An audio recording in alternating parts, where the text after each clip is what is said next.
শ্বশুর যদি Honda Pulsar না দেয় কেন ভাই, হুজুর যদি যৌতুকের টাকা নিয়ে বিয়ে করে, আমি হায়দারি মাস্তা দিয়ে গেলাম, আল্লাহর কসম ওর পিছনে নামাজ হবে। কথা কান্না কেন হবে? তাই বলবো ওকে যৌতুক নিয়েছে নাই, কারণ শরীয়তের একটা কায়দা ওর উপর আছে না নাই? কথা বলেন আছে না নাই? একটা শরীয়তের কায়দা আছে, একটা নিয়ম, এটা মানি নেওয়া যায়। ওরা পুরুষকে যদি বলা যায় যে যুবক নামাজ পড়বো, আবার কাপড় ঠিক নাই, ওর কি করা লাগবে? তার মানে বুঝায় মহিলাদেরও যা হয় ওদের মনে হয় তাই হয়েছে, যার কারণে ওই অজুহাতটা পেশ করলো। ভাই লজ্জা করার দরকার যুবক, কোন অবস্থায় তোমার নামাজ মাপ।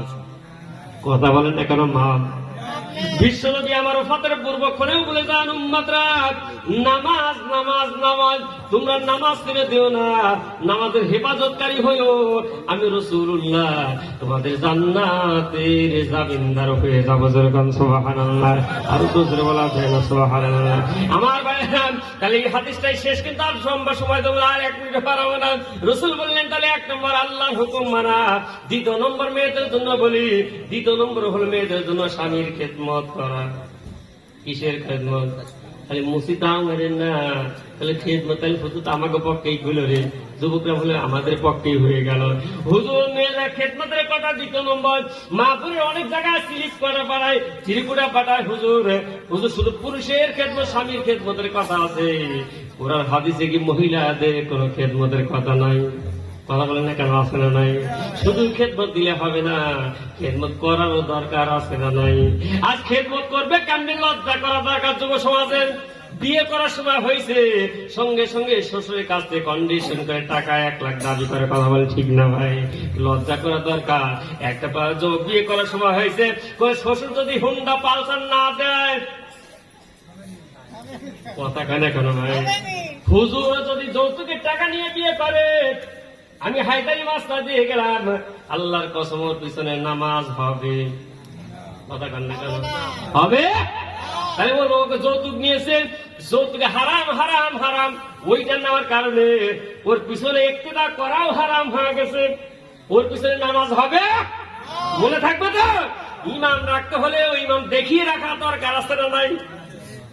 আমার বাংলাদেশের একটা জায়গায় মসজিদের মাহফিলে যা ওয়াজ করতেছি ভাই, কিন্তু শোনা এই ইমাম সাহেব ছেড়ে বিয়ে দিয়েছে, টাকা 7 লাখ নিয়েছে। কয় লাখ? কথা বল, কয় লাখ? 7 লাখ নিয়েছে। এ কথা কিন্তু আমার কাছে কেউ বলেও নাই। এই পয়েন্টটা বলতে বলতে মুখ দিয়ে বের হয়ে গেছে।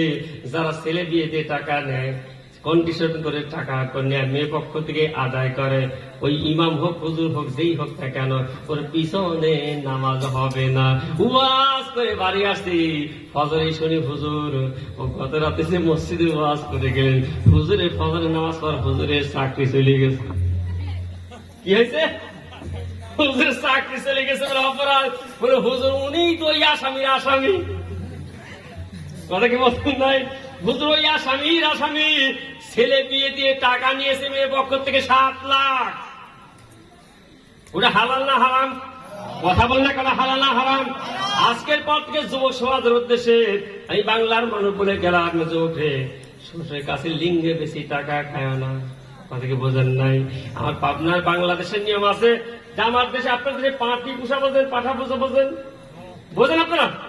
পাঠি যখন গা গরম হয়, পাঠিয়ালা পাঠার কাছে নিয়ে যায়, পাঠাওয়ালা পাঠি তারা বাদ দেয়া 10-20 টাকা নেয়। এই দেশে আছে ভাই, আছে ভাই।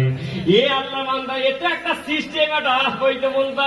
কিন্তু বর্তমানে এক জাতের কিছু হাজিরা হোক আর মুন্সি হোক, এরা হয়েছে বড় পাঠাওয়ালা। এরা ছেলের লিঙ্গ বেশি টাকা খায়।